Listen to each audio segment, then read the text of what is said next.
Ya. Assalamualaikum warahmatullahi wabarakatuh. Waalaikumsalam warahmatullahi wabarakatuh. Ini materinya sangat panjang, 4 lembar maka diringkas. Alhamdulillahirrahmanirrahim. Bismillahirrahmanirrahim. Segala puji hanya kepada Allah seluruh sekalian alam. Kepada Allah kami memohon pertolongan atas segala urusan, baik urusan dunia maupun urusan akhirat. Semoga salam dan selamat tercurahkan kepada penghulu semua urusan, pemimpin kita Nabi Muhammad SAW. Allahumma sholli alaihi. Tidak lupa rahmat dan salam untuk para mukmin, baik dari akhir di berbagai umur maupun orang-orang mukmin yang telah tiada atau telah mendahului kita. Ini materinya sangat panjang, maka disingkat. Saudara-saudaraku yang dirahmati Allah Subhanahu wa Ta'ala, dikisahkan pada zaman Rasulullah ada sahabat Nabi bernama Sa'labah bin Hakim Al-Ansori. Dia orang miskin. Barangkali tidak mengenal orang miskin pada waktu itu. Rumahnya gubuk, doyong malor, doyong itu. Pintunya pagar, di tengahnya berlubang besar. Mungkin anjing bisa keluar masuk lewat pintunya. Tetapi kemiskinan sahabat tidak menghalangi ibadahnya kepada Allah Subhanahu wa Ta'ala. Sholat berjamaah tidak pernah tinggal. Di mana ada Rasulullah, di situ ada sahabat. Hanya saja sahabat itu aneh. Setiap selesai sholat berjamaah langsung pulang. Akhirnya tidak berdiri dulu, tidak pikir dulu, dan tidak kuat dulu. Jadi kalau sahabat Nabi selesai sholat, Allahumma anta salam. Tapi kalau sahabat malah Allahumma lantas kabul. Itu kebiasaan sahabat tiap selesai sholat kabul. Sehingga pada suatu hari mengundang pertanyaan bagi Rasulullah. Rasulullah bertanya, hai sahabat, kamu ini orang macam apa? Jika selesai sholat, baiknya wirid, zikir dan doa, lebih dahulu selesai sholat kamu kabur.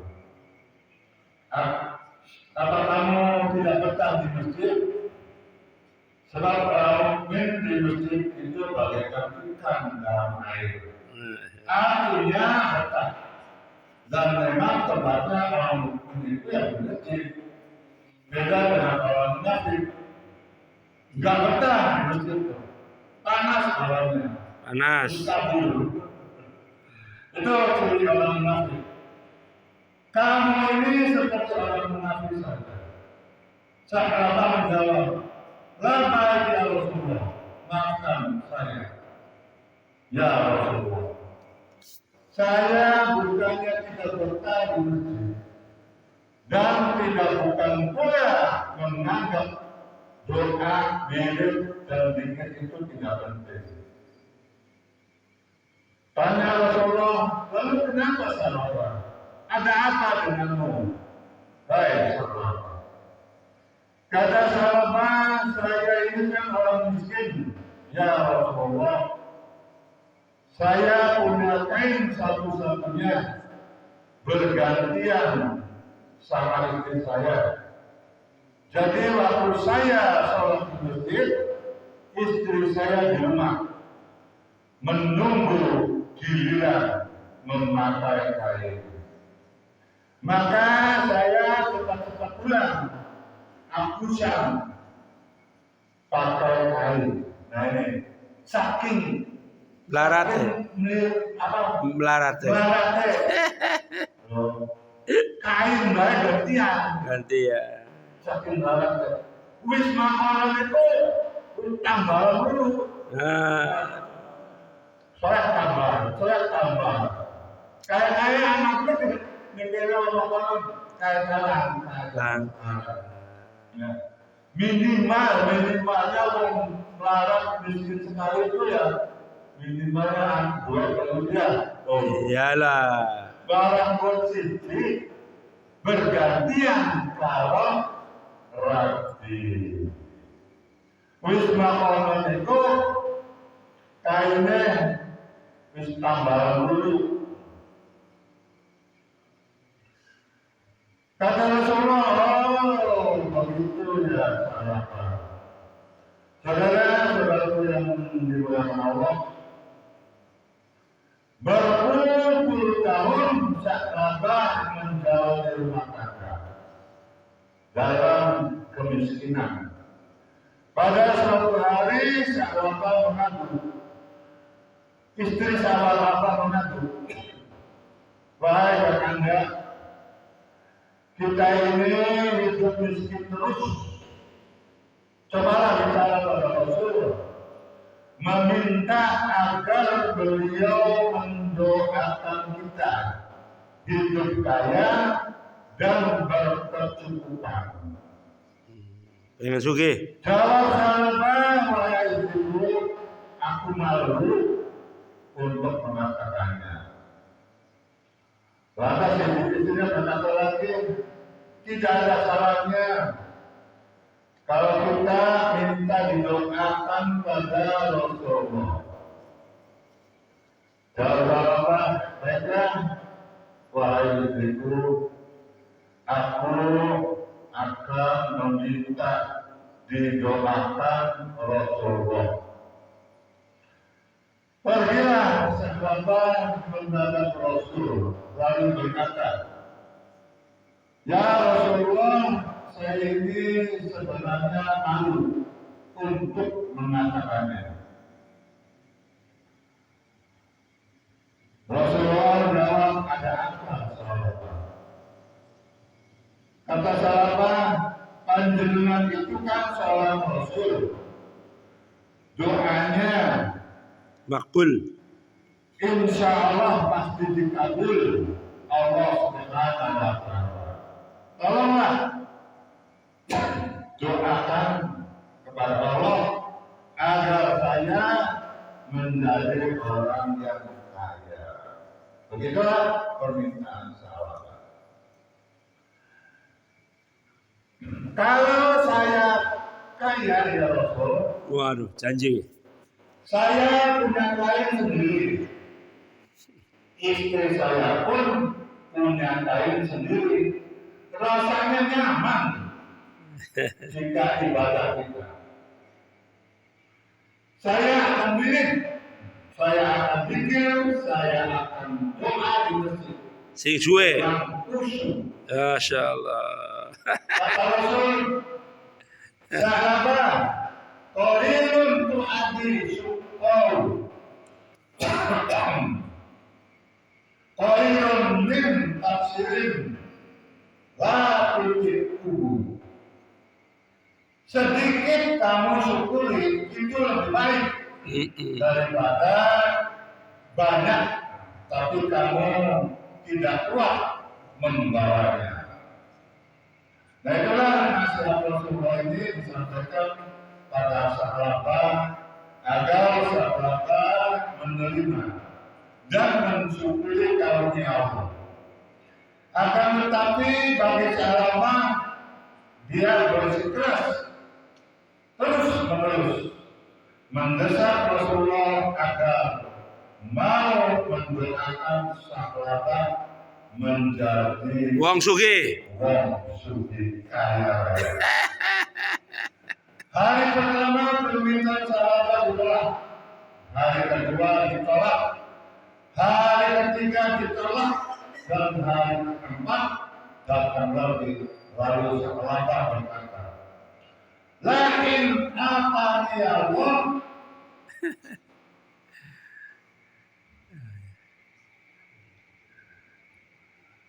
Yang artinya ya, kalau Allah memberikan rezeki padanya, kalau saya menjadi orang kaya, ya Rasul, pokoknya saya jadi orang saleh.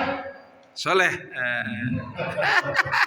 Janji dia. Akan tekun beribadah Masya Allah janji. dan akan saya berikan tiap orang. Aduh. Sodako. Janji melarat. Itulah janji Salamah. Lalu Rasul berkata, Salamah yang benar. Dan Salamah yakin jawab.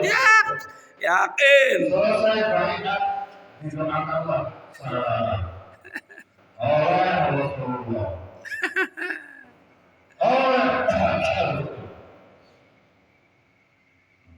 Allahumma judki Salamah. Ya Allah, berikan rezeki untuk Salamah. Selesai didoakan, Salamah diberi hadiah seekor kambing betina yang sudah hamil. Masya Allah. Didoakan, Dimodali lah.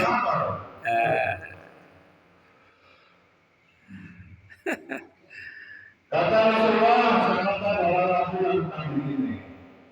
Kau pelihara, semoga Sukses. membawa berkah. Jawab Salamah, baiklah ya Rasul. Lalu dibawanya kambing itu pulang dan dipelihara. Dalam Saking. waktu yang amat singkat, kambing itu lahir menjadi 3, lahir lagi menjadi 5, lahir lagi menjadi 7, 10, dan lahir lagi menjadi 15. Tidak lama kambing itu menjadi banyak sekali.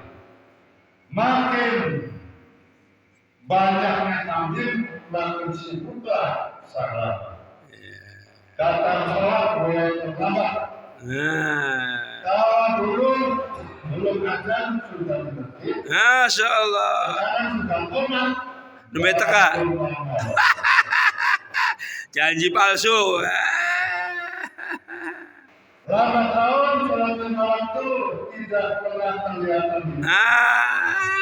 Menghilang. Bahkan sholat Jumat pun Salamah tidak ada. Beli Jumatan bisa. Rasul bertanya, kemana Salamah? Jawab para sahabat, sibuk ya Rasul. Ngitung dunia. Kambingnya makin banyak. Bahkan sekarang penggembalanya amat jauh di luar kota. Kemudian sampailah waktunya di mana umat Islam diwajibkan untuk membayar Zakat. Rasulullah mengutus sahabat untuk mendatangi Salamah untuk minta zakatnya. Ketika didatangi urusan Rasul, Salamah berkata, "Ma hadhihi illa rizqiyah." Saya tidak wajib membayar zakat. 2 kali didatangi sampai 3 kali didatangi, dia tidak mau bayar zakat. Kemudian turunlah ayat.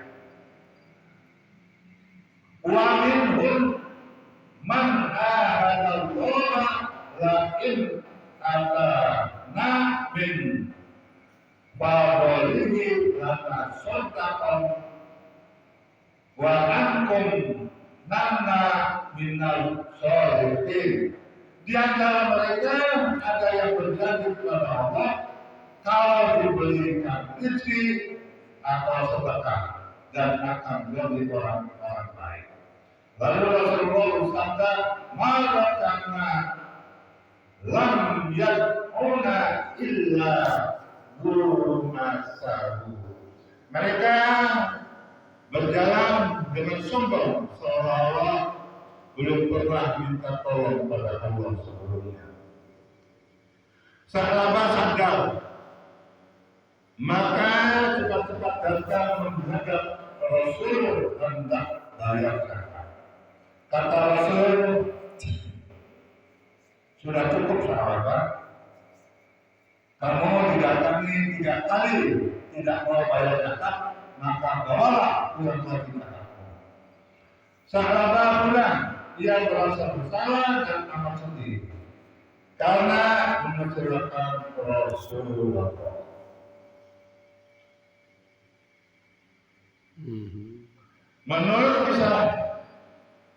Menurut kisah tidak lama sahabat bangkrut, hancur harta bendanya bersama sahabat hilang di telan bumi.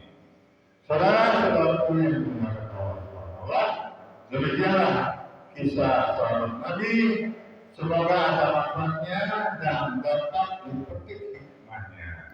Mohon maaf jika ada kesalahan dan kata-kata yang tidak berkenan. Kita akhiri dengan doa majelis. Subhanallah wa bihamdika asyhadu an la ilaha anta astaghfiruka wa atubu ilaika. Alhamdulillahi rabbil alamin. Wa billahi taufiq wal hidayah. Wassalamu alaikum warahmatullahi wabarakatuh. Waalaikumsalam.